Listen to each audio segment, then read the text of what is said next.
Hi guys, it's Chris at Cork and Crown, back in my cider shed with some more cider to try.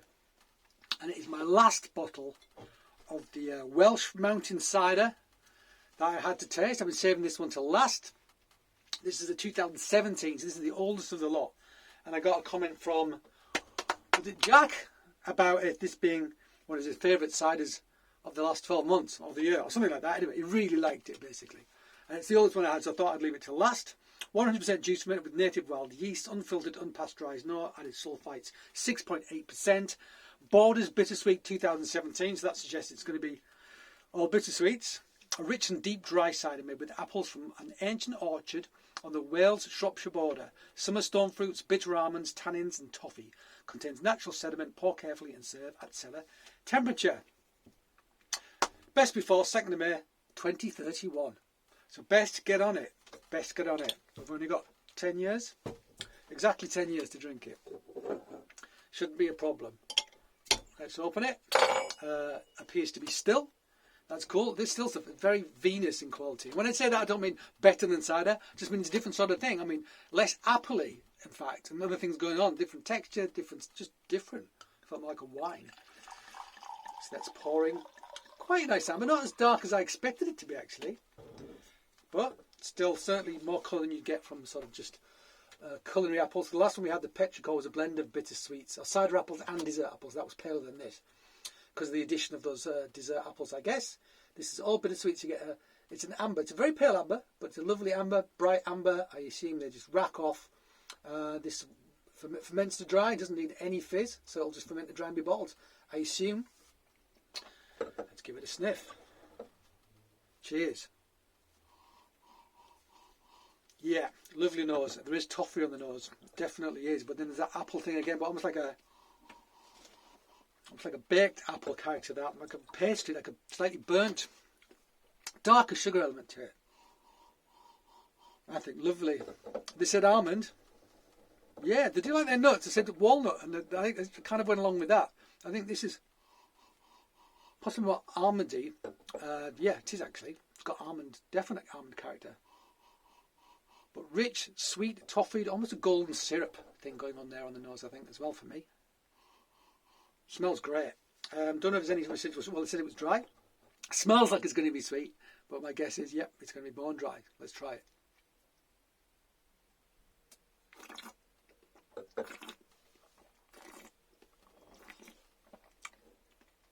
So,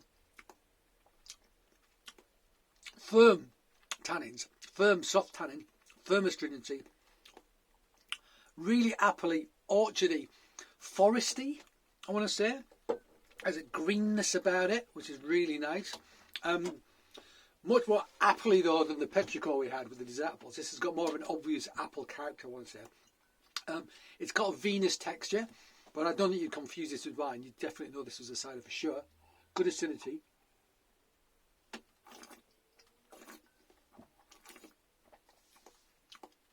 Good acidity.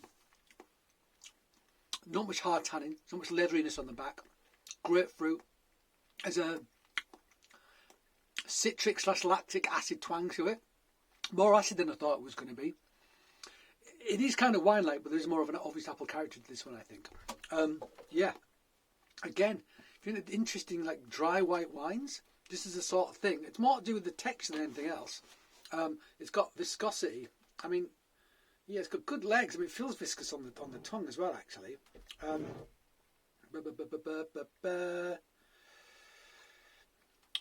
Yeah. Yeah, lovely nose. That sort of golden syrup, burnt sugar. Yeah, really nice nose, I have to say. Again, it's a massive juxtaposition. You smell it, you think, oh, sweet, and you drink it, bone dry. Absolutely bone dry. And you get a shock. It will shock you if you're not prepared for that.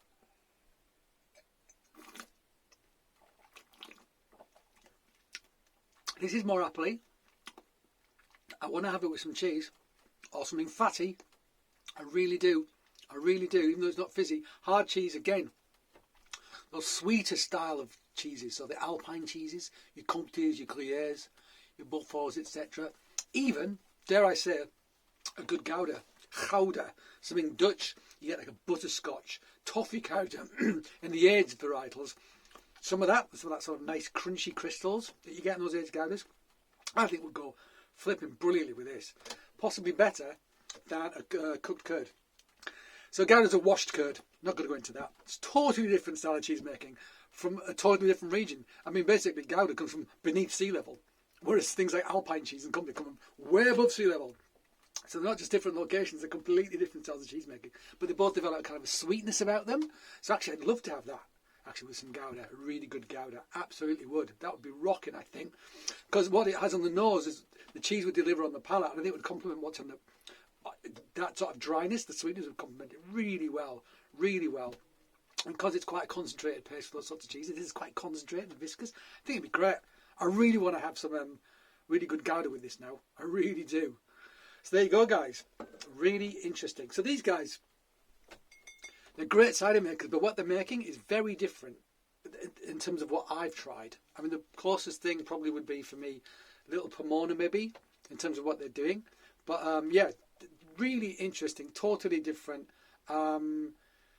Yeah, I mean, cider is wine. That's the thing. It is wine. So when I say it's like a wine, I mean, cider is a wine. It's just a different sort of wine. It's made from a different sort of fruit, but it's done pretty much in exactly the same way otherwise, you know. And in this iteration, I don't know whether it's to do with the altitude or what they're doing or whatever, it's coming out as sort of a wine-like sort of characteristics in this sort of in the stuff that these guys are making.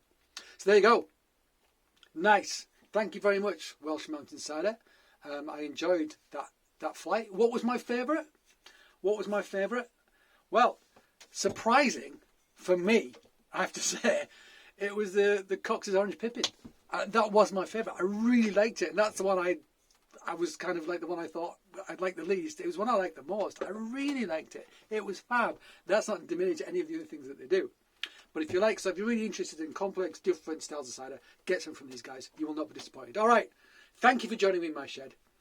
I hope you join me again. But until then, cheers.